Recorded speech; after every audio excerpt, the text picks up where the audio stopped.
Hey John, this is Trent Richards with RedList.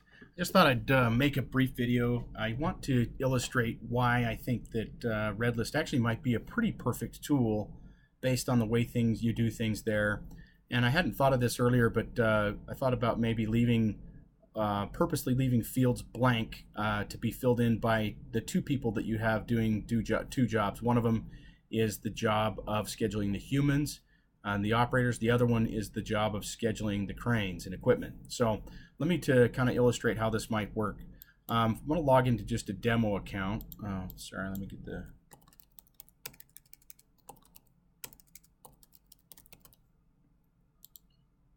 log into this demo account, and from here I'm going to go to the productivity tool. This is the tool that we use to schedule, build quotes, etc. So right now I'm going to put on the hat of being a salesperson or account manager, and I'm going to create a job. So to do that, you basically hit the create job button.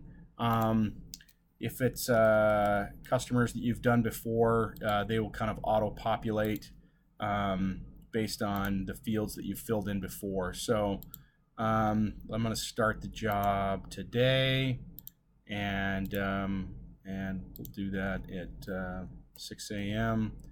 We'll end the job today at let's say 5 p.m.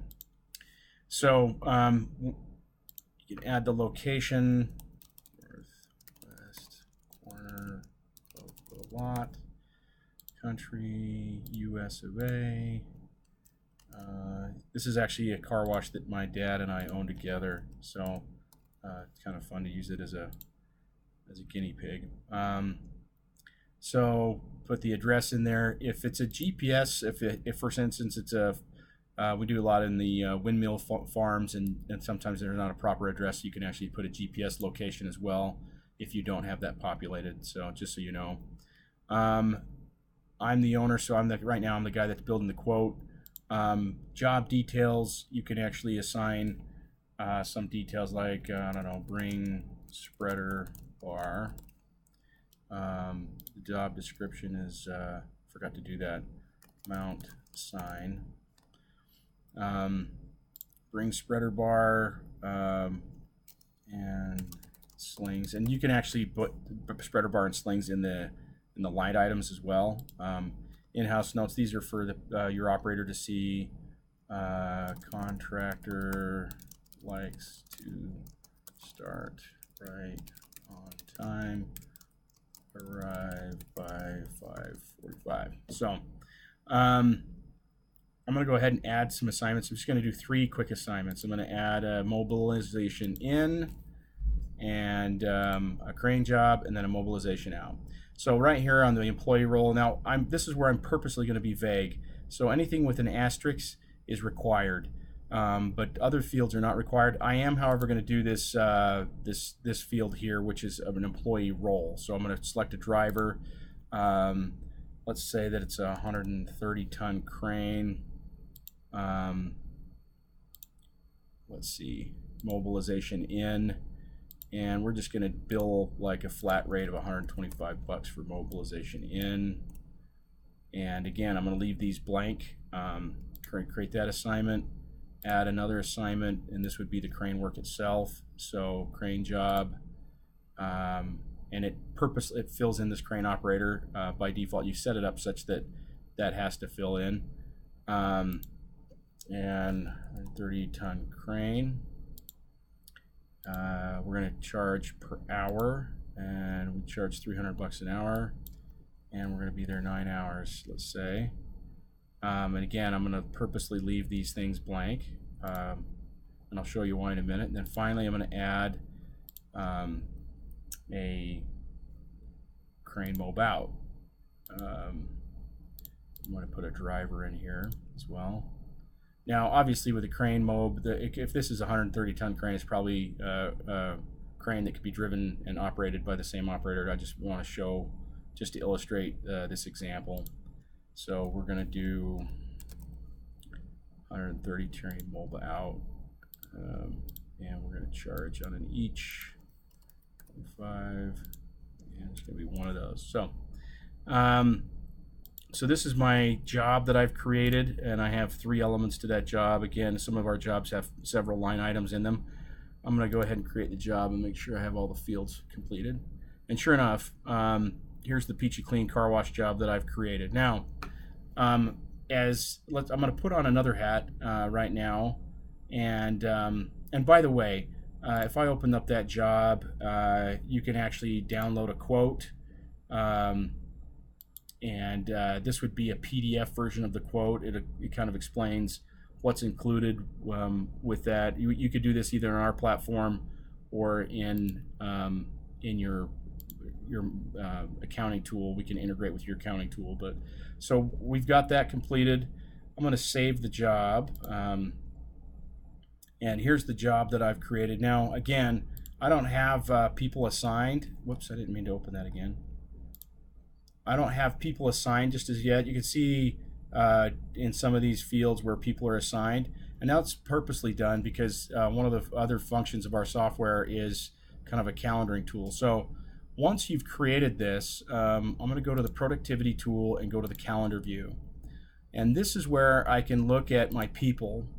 And let's say I have a driver, and this is my job that I need drivers for. You remember I selected driver as an element that I needed, and here's a list of my employees that are CDL or qualified to drive, right? So I'm gonna, for ease of doing this, I'm gonna bring Adam as the driver in, and I guess I should have done driver mobilization in and out because I want Adam to do both those, okay?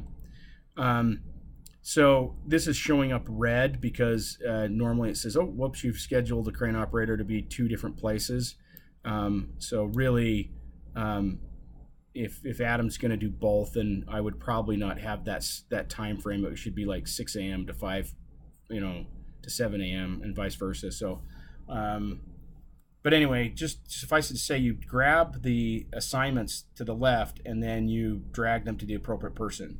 So let's go to the crane operator, and let's say that I've got a crane operator job, and I'm going to assign that to myself. So I'm listed as an operator here. I'm going to drag that crane operation job to my name, and now I have the humans scheduled, both the drivers and the operators. Okay. Now I'm going to put on a separate hat, and I'm going to go to my assets. Now this is where you're scheduling your assets, and apparently these are different people in your organization, but they can log in separately. If I go to my crane jobs, my tab at the top, it'll show all the jobs that I have associated with that need cranes operated. And here's the Trent Richards Peachy Clean Car Wash. It shows that I'm in fact the operator, but the crane hasn't been assigned. And these could be done in reverse order. If it was if the crane was assigned first, it would show up as a 130-ton crane, and you'd have to drag this to the appropriate person. So now that I have this created, I look for my 130-ton cranes, and it looks like, in fact, I have a couple of them available. I simply grab that job and place it on my 130-ton crane for that day. Okay, so now I'm all set. Both my humans are scheduled and my equipment is scheduled. So, and again, those could be done by different people, but just by the person tab and the asset tab. And again, you select across the top, what you're after. Like in the case, if you're looking for a crane for the assets, this would list all the cranes you have available to you. So anyway, one of the neat features of the platform, if I go back to the queue, the day queue, you're going to see, in fact, Adam and Trent and Armando are actually listed as the people that are assigned. Now, one of the great features of our platform is we can click this little button here and say, I wish it was at the top, notify. And once I hit notify, it's going to say the notifications were successful, and it's going to put a little N by their name indicating that they've notified. And look, this is actually for I have my cell phone connected to my computer, and you could see that I did in fact get a text message that says go to your email for details about the job that you have scheduled for 6 a.m. on Thursday, May 30th. So that notification has gone out, and in fact, here's the email for that particular crane job.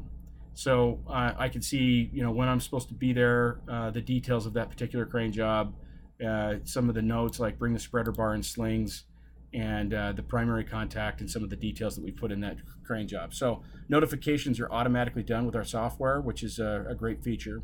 Going back to the platform now, one of the things that is also shown is when something is opened. So I just refresh my screen, and it shows, in fact, Trent Richards has opened his notification. So the scheduler can rest easy knowing that they've actually been notified, and so they're well aware of the crane job that they have tomorrow. And so as you fill out your day, you'll look for those notifications. Now, the great thing about this too is some of the platform. If I need this job, whoops, I didn't mean to open it.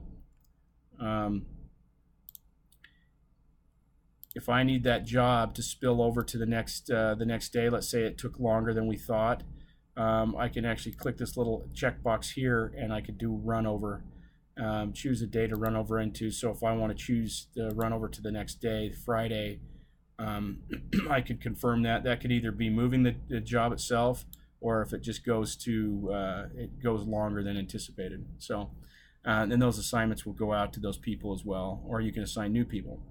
So that's how our platform works. Again, I wanted to show you from the account manager, the sales perspective, how to create the job, how a scheduler would schedule the human beings, how the same a different scheduler would schedule the equipment to go out, and how notifications work.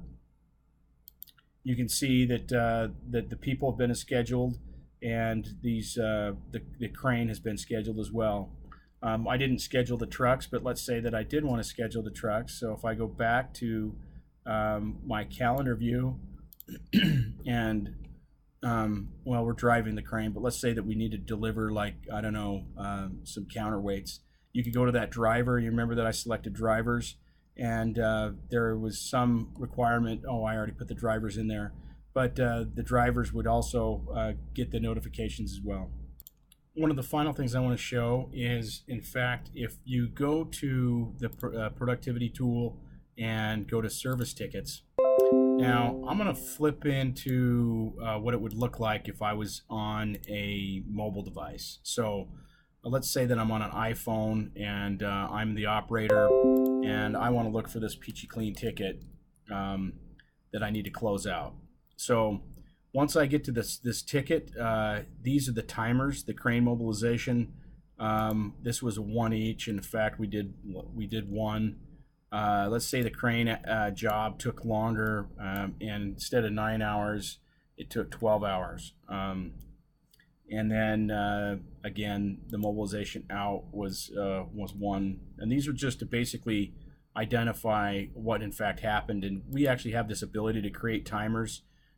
So a lot of people, when they're doing their job, they can actually time in. Let's say they sit on the crane from 6 a.m. to noon. They do a timer, and then they go to lunch for an hour, and they come back, and they're on there from 1 to 8 p.m. They do another timer. You could do that, or you can just kind of verify it when you close out the ticket. So this is where you actually ask the customer to sign this. And you actually look for, if you need any additional information, you can include that. If you need a picture, you can attach a picture.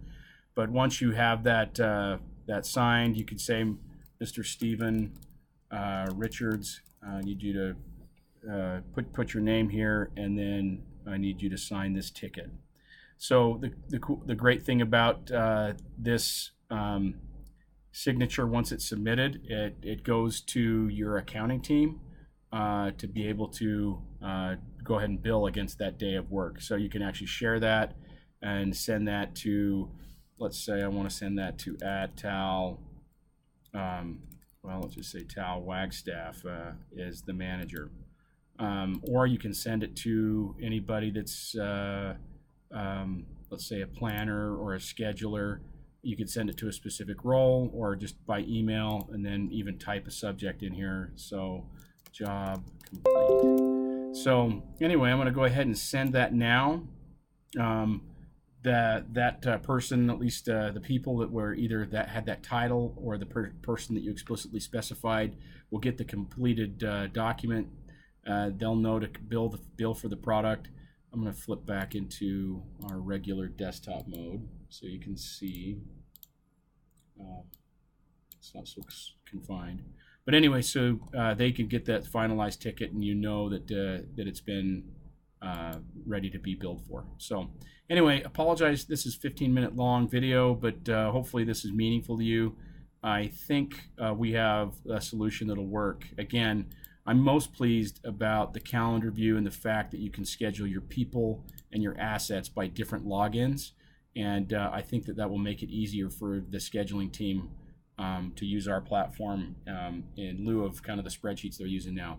Anyway, let me know if you have any questions. Look forward to hearing back from you, and we'll talk soon. Thanks.